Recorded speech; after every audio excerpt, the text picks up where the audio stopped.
E para saber como fica a previsão do tempo em todas as regiões do Brasil, é hora de fazer aquele nosso giro tradicional pelo país aqui no Conexão. E para isso a gente faz conexão com o doutor em meteorologia e coordenador de operações substituto do CEMADEM, o Giovanni Dolife. Giovanni, boa tarde, seja sempre muito bem-vindo. Boa tarde, Kelly. Prazer estar aqui mais uma vez. Boa tarde para todo mundo que está acompanhando a gente. Obrigada, Giovanni. O que está causando esse frio todo, hein? Kelly, chegou uma massa de ar frio, mais uma, né, típica dessa época. Ela não é tão forte como aquela de 2 semanas atrás, que causou neve lá no sul. Mas mesmo não sendo tão forte, aqui em São Paulo, no sudeste, ela vai causar as temperaturas mais baixas do ano. E a diferença é por causa da trajetória da massa de ar frio. Aquela que causou a neve no sul entrou mais pelo interior do continente. Esfriou bastante no centro-oeste, até lá no norte, no Acre, Rio Branco ali, em Rondônia também esfriou bastante. Dessa vez a massa de ar está vindo mais pela costa.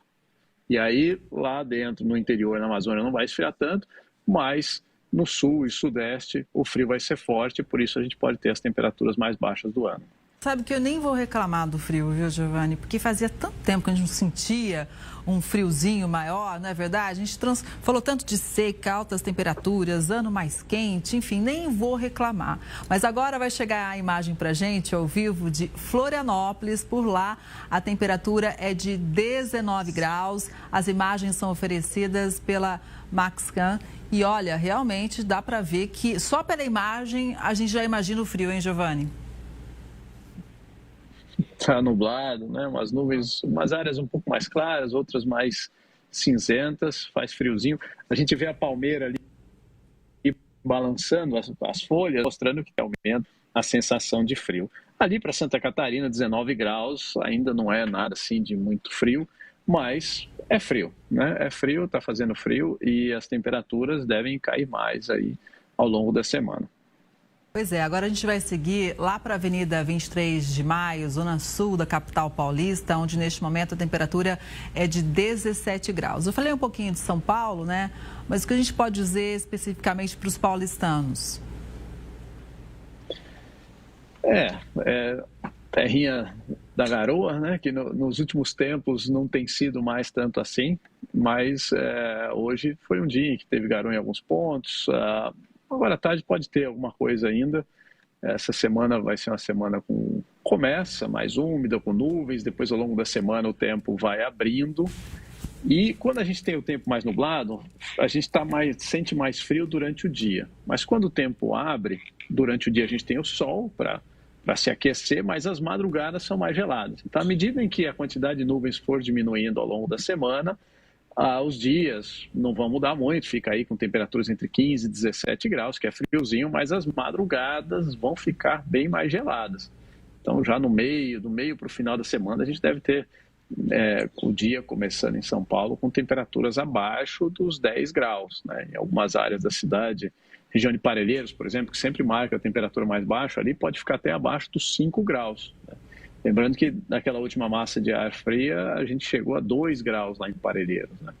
Então fez bem frio e dessa vez a gente vai ter de novo. E a diferença é que daquela vez também foi um dia só de temperaturas bem baixas, né? Depois já esquentou no final de semana. Dessa vez não, a gente vai ter uma sequência de dias. Então é um frio que vai durar mais tempo. E o motivo disso é também por causa das características dessa massa de ar frio, né? Ela vem de latitudes bem altas. Quando a gente olha nas imagens de satélite, que hoje eu não tenho aqui atrás de mim, estou no CEMADEM, mas elas mostram essas nuvens vindo, se movimentando, desde a região das Ilhas Malvinas, lá perto do sul da Argentina, esse ar frio subindo pelo oceano, chegando até aqui a costa do sul e do sudeste. E esse movimento ele vai continuar. É uma alta pressão que gera no sentido anti-horário, ela está se deslocando mais lentamente ao longo da semana. E com isso vai mantendo como se fosse um ventilador de ar frio, né, jogando ar gelado aqui para a costa do Brasil. E esse ventilador está girando também lá no Rio de Janeiro, porque neste momento a temperatura por lá, 22 graus apenas, né? Em Copacabana, a gente vai mostrar a imagem, vão ser imagens do serviço de streaming Earthcan. Olha só como é que está o tempo lá em Copacabana, Giovanni. Tá nublado lá no Rio, temperatura também mais baixa por lá. E ao longo da semana vai fazer frio, vai ser a semana mais fria por lá também. Agora no Rio, 20 e poucos graus. Eu estou vendo aqui, por exemplo, no aeroporto Santos Dumont, estamos agora com 22 graus. Né? Então é frio. Talvez esses 22 para os cariocas seja mais frio do que os 19 lá para Florianópolis. Né? Então um dia frio realmente e a semana vai ser bem fria. Giovani, tem algum outro destaque que vale a pena a gente trazer aqui para orientar os moradores em alguma outra região que a gente ainda não citou? Olha, Kelly, quando tem essas frentes frias, essa época, elas costumam ir subindo pela costa e quando chegam no norte do Espírito Santo, lá na Bahia, no litoral do Nordeste, elas costumam causar mais chuva. Então, para o final da semana, quando essa frente fria chegar mais para o norte, a gente pode ter chuvas mais fortes lá. Hoje, ainda em alguns pontos entre Paraná, São Paulo, pode ter alguma pancada de chuva, mas como a temperatura já caiu, a chance de tempestades é menor. Tá? Então tem essa atenção para o final da semana ali no litoral da Bahia e depois no final de semana para o Sergipe, Alagoas. E uma outra região onde as chuvas têm trazido uma situação de atenção é lá na Amazônia. No Amazonas, a gente tem a época de cheia dos rios, né? E tem chovido bastante na faixa norte da Amazônia, então os rios estão com nível elevado e o CEMADEI mantém alguns alertas de nível moderado e alto para a cheia dos rios ali no Amazonas. Giovani, para a gente fechar o nosso giro, vamos para um lugar que a temperatura até que tá legal, viu? 26 graus em Belo Horizonte. O que a gente pode dizer para os moradores de BH? Está até quente, né? 26, perto dos outros lugares que a gente viu até agora.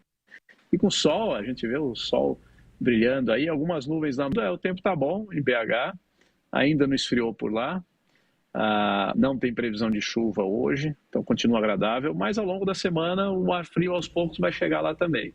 Então BH pode ter, pela primeira vez no ano, temperaturas abaixo dos 10 graus lá para o final da semana, já lá por volta da sexta-feira. Sexta-feira deve ser a temperatura mais baixa, então os termômetros por lá podem baixar bem. E quando a temperatura baixa de 10 graus, Kelly, normalmente as defesas civis têm planos de contingência, planos de ação para proteger as pessoas que vivem em situação de vulnerabilidade, né? Pessoas que vivem nas ruas geralmente recebem cobertores, porque abaixo dos 10 graus o risco de ter uma hipotermia aumenta bastante. Então tem que ter esse cuidado com as pessoas mais vulneráveis.